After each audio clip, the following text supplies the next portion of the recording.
Ja,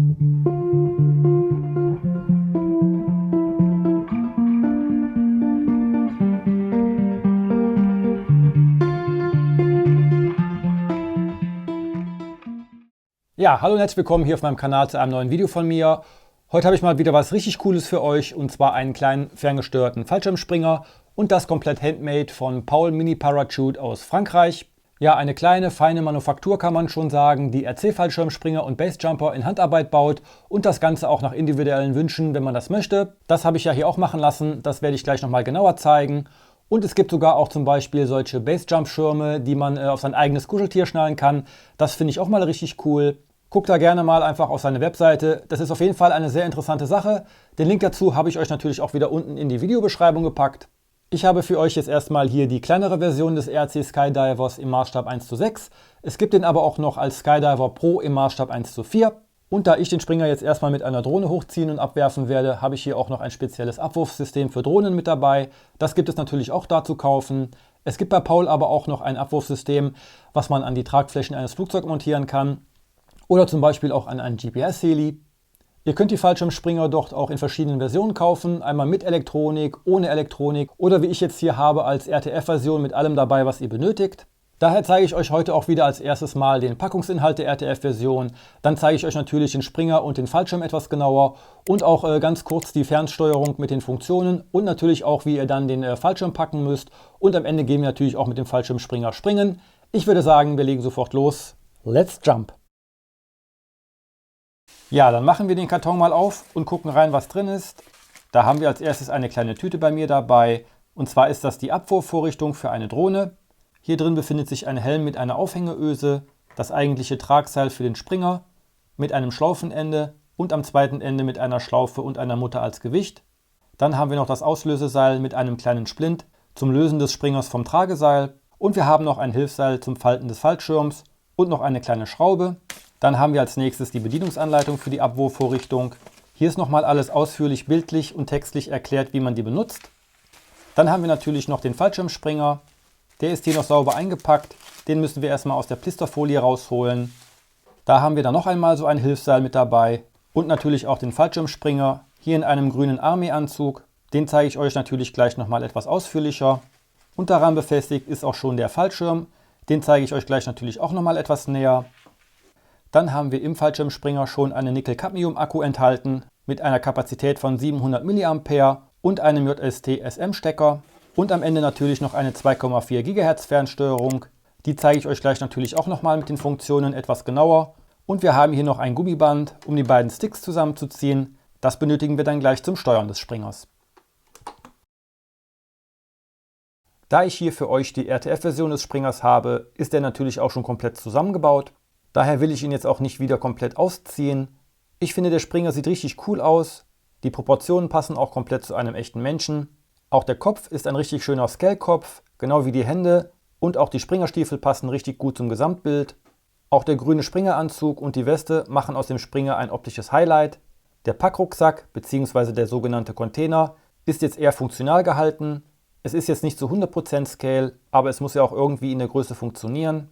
Der Körper des Springers besteht zum größten Teil aus 5 mm Sperrholz. Das macht auch hier alles einen richtig stabilen Eindruck.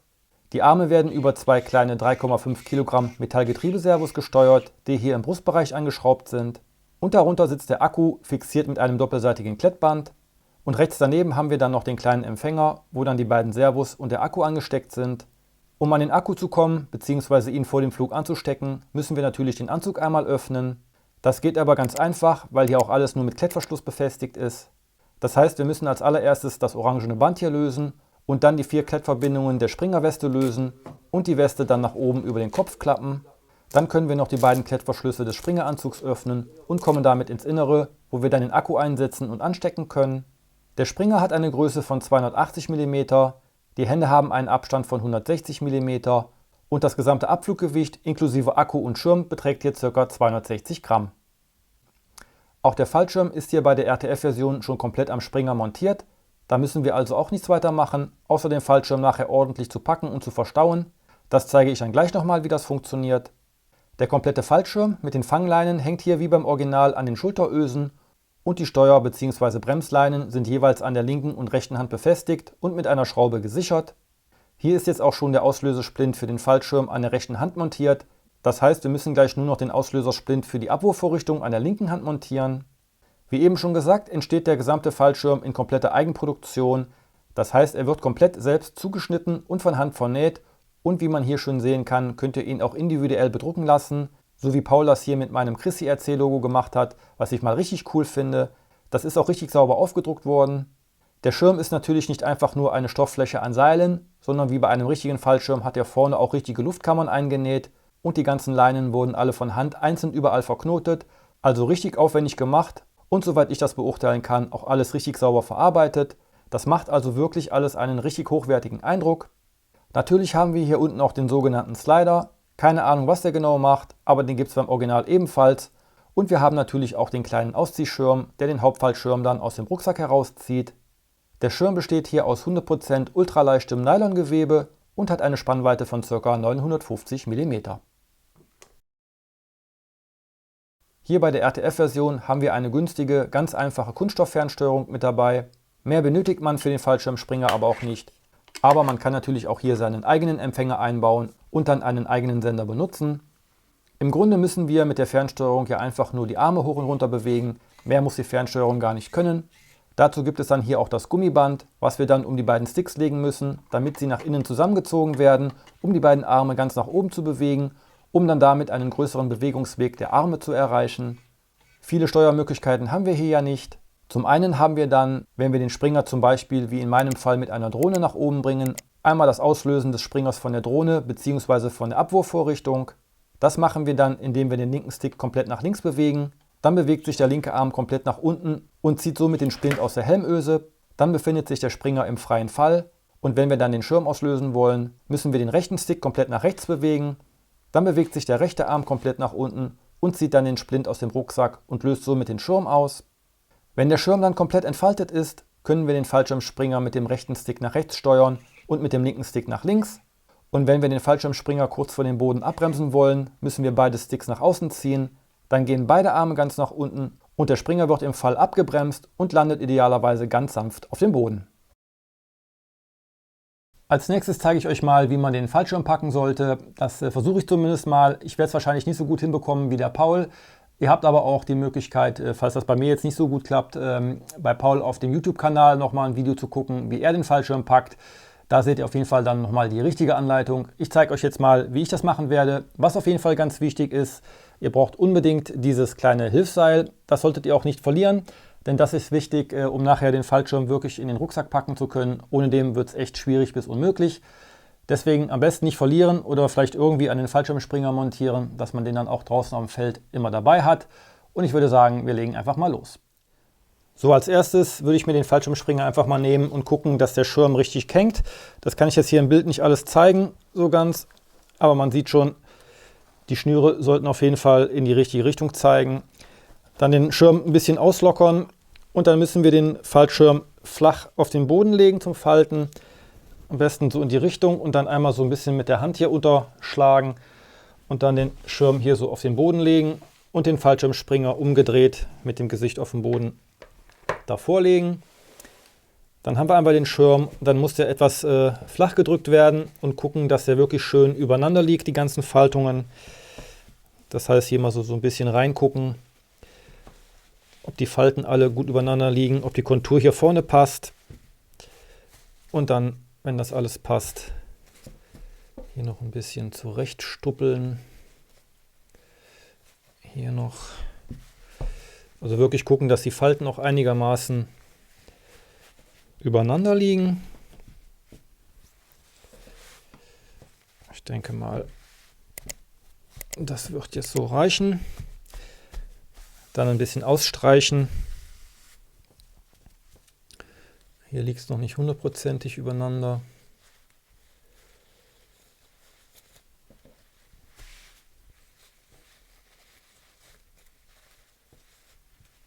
Ja, ich denke mal, 1000%ig wird man es eh nie hinbekommen.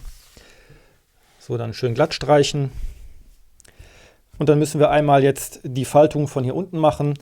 Das müssen wir aber einfach nur mal etwas größer vielleicht dreimal falten, ein bisschen glatt drücken. Dann sollte man dann Gewicht drauflegen. Muss man mal gucken, ob man das auf dem Flugfeld nachher auch hinbekommt.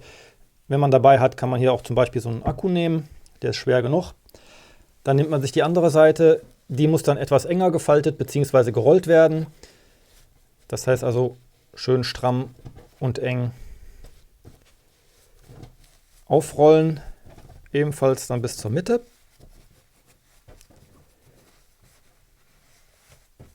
Ungefähr so. Und dann am besten auch mal ein Gewicht drauflegen, damit es nicht auseinander geht, wenn wir den nächsten Schritt machen. Als nächsten Schritt müssen wir uns den Springer wieder etwas nehmen.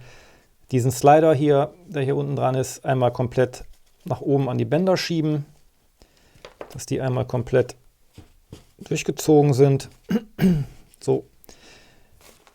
Dann müssen wir uns die Schnüre nehmen und einmal in den Fallschirm reinfalten. Und zwar einmal so. Ungefähr. Dann nehmen wir uns die Gewichte weg und falten den Fallschirm einmal zu.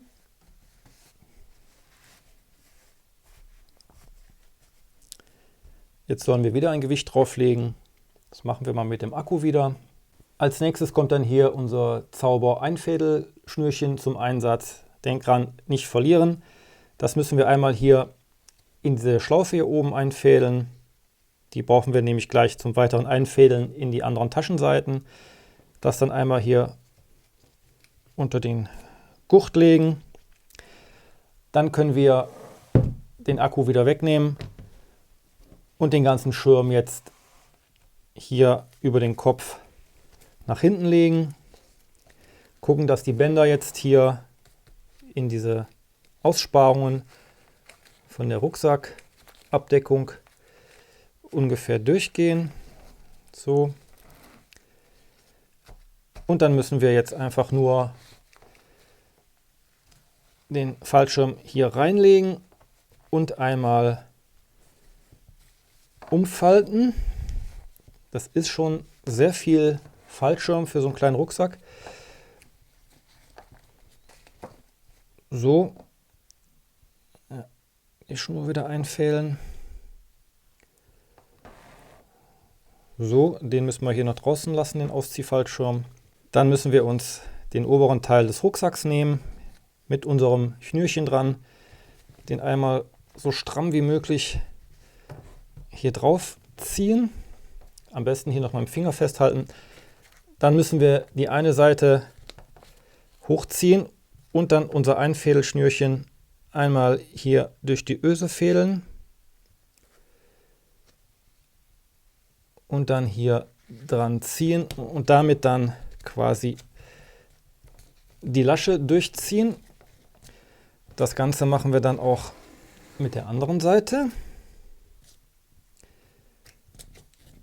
So, das muss hier durch.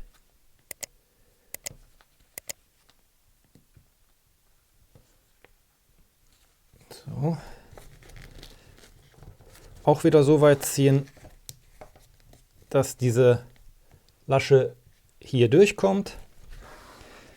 Dann haben wir fast den schwierigsten Teil schon erledigt.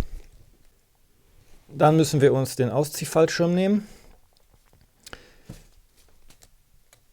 Das können wir nochmal festhalten hier. Den müssen wir jetzt auch etwas zusammenfalten.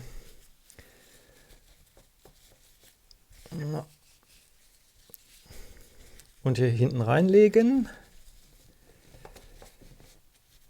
Und dann die letzte Lasche wieder in unsere in unser Einfädelschnürchen einfädeln hier.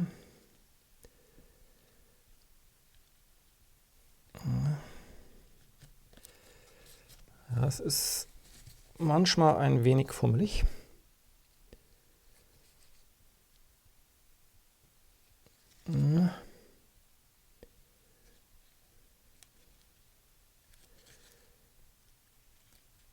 So. Den Ausziehfallschirm gut verstauen. Dann wieder so weit ziehen, dass ich die Lasche hier rausbekomme. Und dann haben wir ja hier den Auslösepin, der an dem rechten Arm befestigt ist. Den müssen wir einmal durch die Lasche ziehen.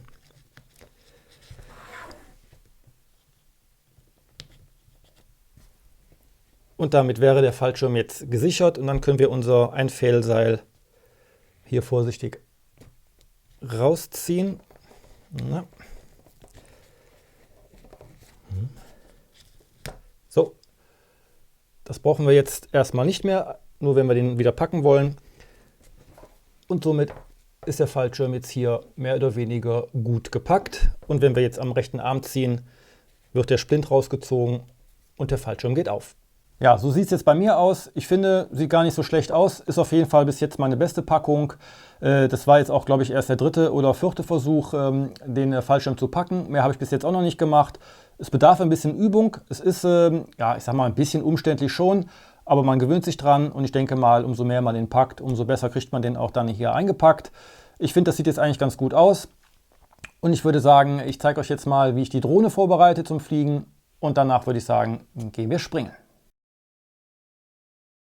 Als erste Maßnahme habe ich jetzt erstmal den Springer nochmal etwas modifiziert, beziehungsweise den Kopf und den Helm, weil mir der Kopf und der Helm etwas zu lose waren. Der Kopf war nicht fest genug auf dem Holzstab vom Körper drauf und der Helm war auch nicht fest genug auf dem Kopf fest. Und das Kinnband hier ist auch nicht mehr ganz in Ordnung gewesen. Das hält jetzt hier nicht mehr. Das hätte wahrscheinlich auch sowieso nicht gereicht, denn ich muss den ja mit der Drohne hier an der Öse hochziehen.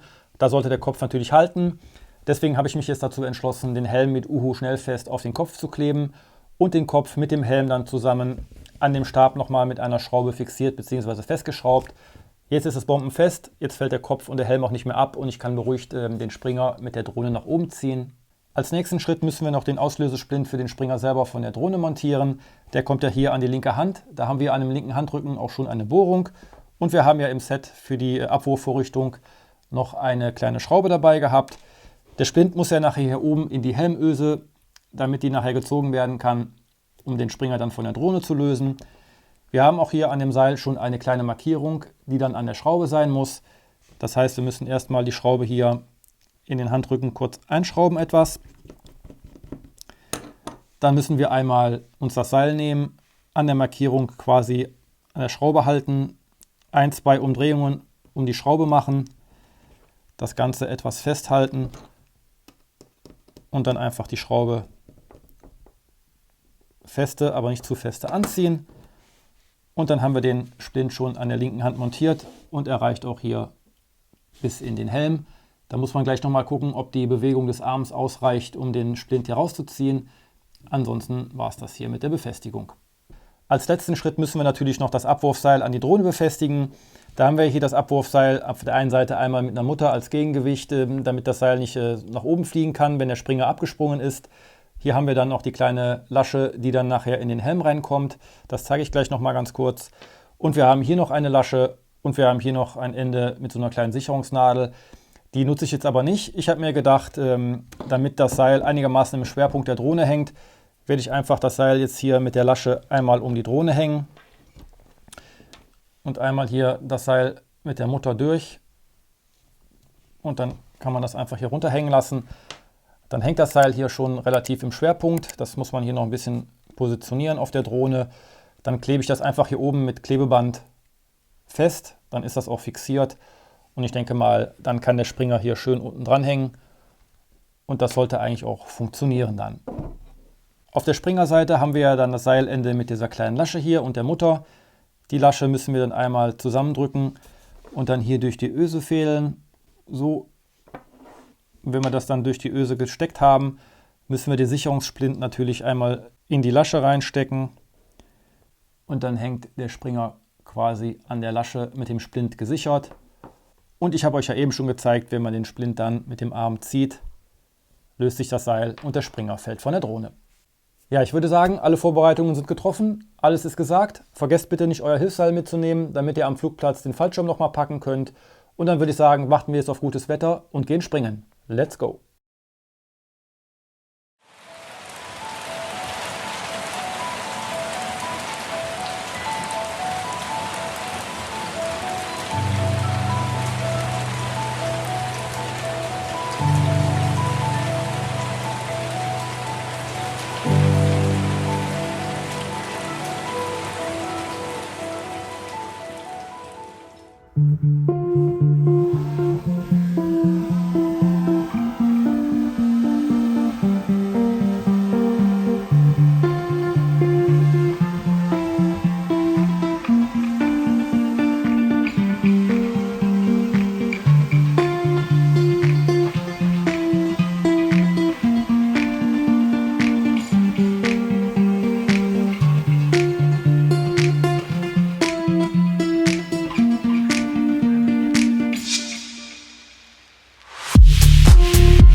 Am Ende natürlich auch hier wieder ein kurzes Fazit.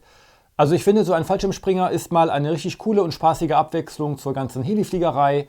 Optisch finde ich den Springer von Paul jetzt auch sehr gut gelungen und sieht auch aus wie ein Mensch und nicht wie so ein komisches Gestell einfach nur. Aber denkt dran, wenn ihr den Springer bestellt, bekommt ihr den immer als Bausatz zu euch. Das heißt, ihr müsst dann noch das Holzgestell zusammenkleben, die Elektronik einbauen und den Anzug anziehen. Aber ich denke mal, das ist alles so in etwa 15 bis 20 Minuten erledigt. Besonders toll finde ich auch, dass der gesamte Springer komplett handmade ist und von Paul selber produziert wird. Das ist also kein Massenprodukt und so kann Paul natürlich auch auf individuelle Wünsche von euch eingehen, wie zum Beispiel bei mir das Chrissy RC-Logo auf dem Schirm. Was natürlich auch besonders cool ist, dass eigentlich jeder so einen Fallschirmspringer steuern kann. Man muss ja eigentlich nur nach links und nach rechts steuern. Und was ich auch gut finde, dass man den Springer, so wie ich jetzt, mit einer Drohne auf Höhe bringen kann. So hat man auch mal die Möglichkeit, alleine springen zu gehen. Das wird mit einem Flugzeugtransport natürlich etwas schwierig. Etwas tricky und auch etwas, ich sag mal, lästig, wenn man das so überhaupt nennen kann, ist vielleicht nur das Packen des Schirms, vor allem dann am Flugort auf dem Boden. Wenn man da zum Beispiel jetzt keinen Tisch zur Verfügung hat, kann man auch ein Stück Pappe nehmen, so wie ich das gemacht habe. Das geht eigentlich auch wunderbar. Man sollte nur darauf achten, dass der Schirm auch einigermaßen vernünftig gepackt ist, denn tut man es nicht, kann so etwas bei rauskommen.